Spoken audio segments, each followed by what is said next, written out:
नमस्कार। अब ये लगभग तय हो चुका है कि जयंत चौधरी भारतीय जनता पार्टी के साथ जाएंगे। जयंत चौधरी ने कोई नया काम नहीं किया। उन्होंने अपने परिवार की परंपरा को निभाया है। जो परिपाटी चली आ रही थी वो उसी पर चल रहे हैं। उनके पिता चौधरी अजीत सिंह नीतीश कुमार से पहले हिंदुस्तान के सबसे बड़े पलटीबाज माने जाते थे। अजीत सिंह अजीत सिंह से पहले उनके पिता चौधरी चरण सिंह, जो महज 18 विधायकों के दम पर उत्तर प्रदेश के मुख्यमंत्री बने, दो मर्तबा। इसके बाद वो केंद्र में प्रधानमंत्री बने। उस वक्त भी उनके पास बहुत कम सांसदों की संख्या थी, लेकिन राजनारायण के दावपेचों और संजय गांधी के षड्यंत्रों की वजह से वो चंद महीने के लिए हिंदुस्तान के प्रधानमंत्री बनने में कामयाब रहे। ये अलग बात है कि बतौर प्रधानमंत्री उन्होंने कभी लोकसभा का सामना नहीं किया। अजीत सिंह बहुत पढ़े लिखे आदमी थे। कंप्यूटर साइंस में इंजीनियर थे। आईआईटी खड़गपुर से पढ़े, उसके बाद अमेरिका गए पढ़ने के लिए। वहीं लगभग 17 साल तक वो रहे। उन्होंने वहाँ पे नौकरी की। और जयंत चौधरी का जन्म वो भी अमेरिका में हुआ था। उसके बाद चौधरी अजीत सिंह, जब चौधरी चरण सिंह बीमार हो गए तो हिंदुस्तान लौटे। उस वक्त वो अपने पिता की पार्टी के महासचिव बने, राज्यसभा के लिए चुने गए। बाद में जनता दल का गठन हुआ। चौधरी अजीत सिंह जनता दल में शामिल हुए और उसके बाद चुनाव हुए। उत्तर प्रदेश के मुख्यमंत्री पद को पाने की अजीत सिंह के दिल में बड़ी ख्वाहिश थी। विश्वनाथ प्रताप सिंह की सरपरस्ती अजीत सिंह के ऊपर थी और चंद्रशेखर का जो हाथ था वो मुलायम सिंह जी के ऊपर था। विश्वनाथ प्रताप सिंह जो अजीत सिंह की सरपरस्ती कर रहे थे, उन्होंने अपना हाथ पीछे खींच लिया। वो मुलायम सिंह यादव को पसंद नहीं करते थे, लेकिन विश्वनाथ प्रताप सिंह के अंदर एक अच्छी बात थी कि वो लोकतांत्रिक मूल्यों का आदर करते थे। लखनऊ में मुकाबला हुआ मुलायम सिंह यादव और चौधरी अजीत सिंह के बीच। पहले मुलायम सिंह यादव पर इस बात का जोर डाल रही थी पार्टी की वो उप मुख्यमंत्री बन जाएं। कई केंद्रीय पर्यवेक्षक भेजे गए इस चुनाव के लिए, मुफ्ती मोहम्मद सईद, चिमन भाई पटेल वगैरह। लेकिन इस रस्साकशी में मुलायम सिंह यादव जीतने में कामयाब रहे। बहुत कम अंतर था, महज 5 वोटों से मुलायम सिंह यादव ने चौधरी अजीत सिंह को पटकनी दे दी। और इसमें सबसे दिलचस्प बात यह थी कि वो कई विधायक जो अजीत सिंह के कोटे से जनता दल के विधायक बने थे, उन्हें टिकट मिला था, वो सारे के सारे मुलायम सिंह यादव के साथ चले गए। सही बात तो ये है कि जब अजीत सिंह विदेश में नौकरी कर रहे थे, उस वक्त मुलायम सिंह यादव चौधरी चरण सिंह का झंडा लेकर पूरे उत्तर प्रदेश में संघर्ष कर रहे थे। तो कहीं ना कहीं जो नैतिक रूप से हक बनता था वो मुलायम सिंह यादव का बनता था। उसके बाद वैसे अजीत सिंह राष्ट्रीय मोर्चा सरकार में कैबिनेट मंत्री बने, उन्हें उद्योग मंत्रालय दिया गया। और उसके बाद ये सरकार बहुत जल्द गिर गई। फिर चुनाव हुए, उसमें जनता दल को बहुत कम सीटें मिली पहले के मुकाबले, और एक गुट टूटकर अजीत सिंह के साथ आ गया और वो जनता दल ए कहलाया। उसके बाद इसी दल के कुछ सांसदों ने, जब नरसिम्हा राव की अल्पमत की सरकार थी, तो उसे बचाया। उसके बाद न जाने अजीत सिंह जी के दिमाग में क्या आया, उन्होंने अपनी पार्टी का विलय कांग्रेस में कर दिया। वो फिर से केंद्र में मंत्री बने और यहाँ तक अजीत सिंह का जो कद था वो राष्ट्रीय स्तर के नेता का था। इसके बाद से चौधरी अजीत सिंह का कद घटना शुरू हो गया। इसके बाद उन्होंने दल तो कोई नहीं बदला, जैसा उन पर इल्ज़ाम लगाया जाता है, उन्होंने कोई दल नहीं बदला, लेकिन अपने दलों के इतने नाम बदले कि बाकायदा रिसर्च करनी पड़ती है ये कहने समझने के लिए कि वो कब किस पार्टी में रहे। फिर उन्होंने कांग्रेस छोड़ दी, भारतीय किसान कामगार पार्टी बनाई, फिर राष्ट्रीय लोकदल बनाई, क्योंकि लोकदल का नाम जो राजेंद्र सिंह थे उन्होंने हत्या लिया। आजकल उनके बेटे सुनील सिंह उस पार्टी को चलाते हैं। उसके बाद चौधरी अजीत सिंह ने 2002 में भारतीय जनता पार्टी के साथ गठबंधन करके विधानसभा का चुनाव लड़ा। उस चुनाव के बाद मायावती के साथ वो भी सरकार में शामिल हुए। फिर जब मायावती की सरकार गिर गई, मुलायम सिंह यादव मुख्यमंत्री बने, तो चौधरी अजीत सिंह उस सरकार में भी शामिल हो गए। बाद में वो चले गए। इस पर मुलायम सिंह जी ने कहा भी था कि खाए पिए और चले गए। उन्होंने एक बार पार्लियामेंट में भी हाउस में भी अजीत सिंह जी से मुखातिब होकर कहा था कि आप चले गए, आप तो हमारे नेता थे, हम तो आपको प्रधानमंत्री बनवाते। भारतीय जनता पार्टी के साथ चौधरी अजीत सिंह की जो आंख मिचौली है वो हमेशा से जारी रही। 2009 का चुनाव चौधरी अजीत सिंह ने, उनकी पार्टी ने भारतीय जनता पार्टी के साथ मिलकर लड़ा और वो उनका अब तक का सर्वश्रेष्ठ प्रदर्शन है। उनकी लोकसभा में 5 सीटें आईं, लेकिन फिर जैसा कि उनकी फितरत थी, वो भारतीय जनता पार्टी को छोड़कर कांग्रेस में चले गए।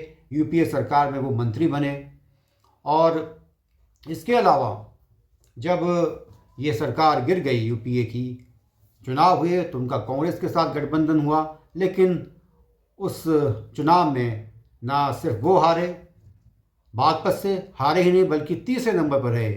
इसके अलावा उनके बेटे जयंत चौधरी मथुरा से हारे। 2019 के चुनाव में अजीत सिंह बागपत से मुजफ्फरनगर चले गए और जयंत चौधरी मथुरा से बागपत आ गए। इस मरतबा भी उनका अलायंस था जिसमें समाजवादी पार्टी और बहुजन समाज पार्टी थी और इस दल को महज 3 सीटें दी गई थी, बागपत की, मुजफ्फरनगर की और मथुरा की। और इस बार भी अजीत सिंह भी हारे और जयंत चौधरी भी हारे। हाँ, ये ज़रूर है कि पहले के मुकाबले इस बार हार का जो अंतर था वो काफ़ी कम था। महज 10-15 हज़ार वोटों के बीच में ही दोनों बाप बेटे की हार हुई।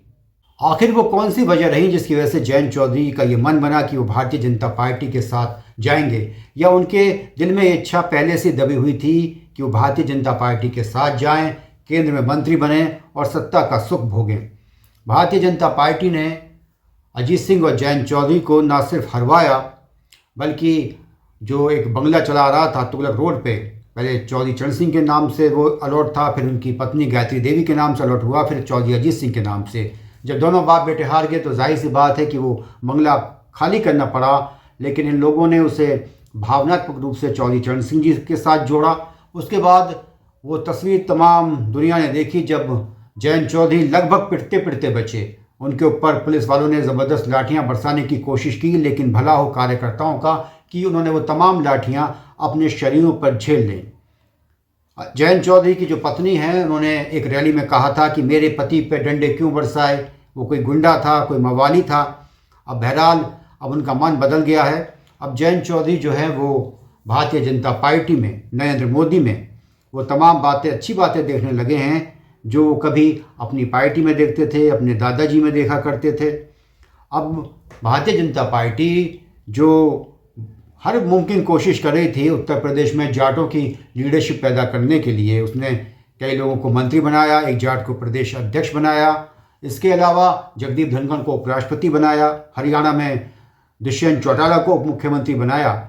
लेकिन दिक्कत यह है कि उसकी तमाम कोशिशों के बावजूद आज तक जाट समुदाय ने दिल से भारतीय जनता पार्टी को नहीं स्वीकारा है। राजस्थान, जहाँ पर सबसे ज़्यादा जाटों की आबादी है, वहाँ पर भारतीय जनता पार्टी ने कोई जाटों का बड़ा नेता खड़ा नहीं किया और ना ही कभी जाटों की बहू वसुंधरा राजे सिंधिया जो कुनबी जाति की हैं और जाटों की बहू है, उन्हें ज़रूर आगे बढ़ाया, लेकिन इस बार तो उनके भी पर मुकम्मल तौर पर कतर दिए गए। तो ऐसे में जयंत चौधरी उनके लिए बहुत फ़ायदेमंद साबित हो सकते हैं। उन्हें केंद्र में मंत्री बनाने के बाद हो सकता है कि उनका इस्तेमाल पश्चिमी उत्तर प्रदेश के अलावा हरियाणा और राजस्थान में किया जाए। राष्ट्रीय लोकदल बुनियादी तौर पर एक पश्चिमी उत्तर प्रदेश की छोटी सी पार्टी है। उसकी जो मौजूदगी है वो महज 2-3 ज़िलों तक सीमित है। बार बार कहा जाता है कि पश्चिम उत्तर प्रदेश राष्ट्रीय लोकदल का गढ़ है और राष्ट्रीय लोकदल की बड़ी मजबूत यहाँ पर पकड़ है, लेकिन सही बात तो यह है कि 2002 को छोड़ दिया जाए तो वो कभी दहाई के आंकड़े को पार नहीं कर पाई विधानसभा में। 2017 में जो विधानसभा के चुनाव हुए उसमें उसने खूब टिकट बांटे। जो दूसरे दलों के बागी थे, असंतुष्ट थे, उन्होंने टिकट लिया राष्ट्रीय लोकदल का, लेकिन उसकी महज 1 सीट आई, वो भी छपरौली से, और वो विधायक भी बाद में भारतीय जनता पार्टी में भाग गया। इससे पहले भी जो चुनाव हुए उसमें उसका कोई ख़ास प्रदर्शन नहीं रहा और कभी भी राष्ट्रीय लोकदल कोई बहुत बड़ी ताकत सीटों के लिहाज से नहीं बन पाई। जहाँ तक दुनिया के सामने खुद को बड़ा दिखाने की कोशिश है तो बड़ा तो खुद को राकेश टिकैत भी दिखाता है, जिसकी ज़मानत जब्त हो गई विधानसभा और लोकसभा के चुनावों में। अब जयंत चौधरी अगर भारतीय जनता पार्टी में जाते हैं तो हो सकता है कि उन्हें, जैसा कि उनसे वादा किया होगा 2024 में अगर नरेंद्र मोदी प्रधानमंत्री बनते, जिसकी बहुत ज़्यादा संभावना है, तो उन्हें केंद्र में मंत्री बनाया जाएगा। उनके विधायकों में से किसी एक को कैबिनेट वगैरह का कोई दर्जा दिया जाएगा उत्तर प्रदेश के अंदर। और इसके अलावा उन्हें सबसे पहले राज्यसभा की जो सदस्यता है उससे इस्तीफ़ा देना होगा नैतिक रूप से। उसके बाद भारतीय जनता पार्टी उन्हें राज्यसभा में भेजेगी, फिर मंत्री बनाएगी। और रहा सवाल विचारधारा का, नैतिकता का, राजनीतिक शुचिता का, मान मर्यादा का, तो आजकल इन बातों को कौन पूछता है। अगर जयंत चौधरी अखिलेश यादव के साथ रहते तो वो कुछ नहीं बन पाते। ज़्यादा से ज़्यादा ये हो सकता था कि कभी अगर मौका लगता अखिलेश यादव उत्तर प्रदेश के मुख्यमंत्री बनते तो हो सकता है, इसकी हम एक कल्पना कर सकते हैं कि जयंत चौधरी को उत्तर प्रदेश का उप मुख्यमंत्री बना दिया जाता, या कभी केंद्र में गैर भाजपाई सरकार बनती तो उनको मंत्री बना दिया जाता। लेकिन बहरहाल वो बहुत दूर की बात है। लेकिन अब उनके सामने एक पकवानों की सजी सजाई थाली रखी हुई है, और ऐसे में जब उनके खुद के वोट बैंक ने उन्हें उनके पिता को 2-2 मरतबा उन्हीं की परंपरागत सीटों पर हरा दिया, तो उनके सामने कोई दूसरा चारा बचता भी नहीं था। अब आराम से वो राजनीति करें, सत्ता का सुख भोगें, मंत्री बने, अच्छा बंगला उन्हें मिलेगा, और आराम से जिस तरीके से उनके जो दादा थे, जिनका जो व्यवसाय था वो वकालत था, लेकिन वो किसानों के नेता थे। फिर उनके पिता जो कि अमेरिका में पढ़े, वहीं उन्होंने नौकरी की, वो भी किसानों के नेता बने। और अब जयंत चौधरी जो खुद लंदन से पढ़कर आए हैं, वो भी किसानों के नेता हैं, पश्चिमी उत्तर प्रदेश के गन्ना किसानों के नेता। इनकी किसानों की जो परिभाषा है वो यहीं तक महदूद है। तो ठीक है, अगर इस तरीके से सत्ता सुख भोगने को मिलता है तो किसे बुरा लगता है। क्या ज़रूरत है गांव-गांव गली-गली घूमने की। अगर इस लिहाज से जयंत चौधरी ये कदम उठाने जा रहे हैं जिसकी अभी आधिकारिक तौर पर तस्दीक नहीं की गई है, तो वो कोई गलत काम नहीं कर रहे हैं। राजनीति में वैसे भी अब इन तमाम बातों के लिए कोई जगह नहीं मिली है, बची है कि नैतिकता या कोई भी किसी भी तरह की जो एक ईमानदारी होती है, जो इंसान अपने वचन और अपने कौल से बंधा होता है, उसकी कोई अहमियत नहीं बची है। बिहार में नीतीश कुमार बार बार पलटी मार सकते हैं, तो जयंत चौधरी जो कि उनसे काफ़ी जूनियर हैं, और जयंत चौधरी ने अभी ज़िंदगी में कोई और सुख नहीं भोगा है, वो सिर्फ सांसद रहे हैं। कभी उन्होंने अपने पिता और अपने दादा की तरह प्रधानमंत्री, मुख्यमंत्री, कैबिनेट मंत्री जैसे ओहदों का मज़ा नहीं चखा है। इस लिहाज से जयंत चौधरी ने व्यक्तिगत रूप से जो किया वो सही कहा जा सकता है। ठीक है, कुछ समर्थक नाराज़ हो जाएंगे, क्योंकि जाटों के अलावा अगर राष्ट्रीय लोकदल किसी को ललचाने की कोशिश करती है, किसी को अपने खेमे में लाने की कोशिश करती है, तो मुस्लिम हैं, कुछ और जाति हैं, गुर्जर वगैरह पश्चिम उत्तर प्रदेश में। तो अब उनके पीछे जयंत चौधरी अपना मुस्तकबिल तो नहीं बिगाड़ सकते हैं। आराम से जयंत चौधरी अगले 2024 में जो नई सरकार बनेगी, उस सरकार में कैबिनेट मंत्री बनकर हो सकता है कि जो उनके रूठे और असंतुष्ट कार्यकर्ता हैं उनको उनके घावों पर स्नेह लेप लगा पाएँ। नमस्कार, जय हिंद।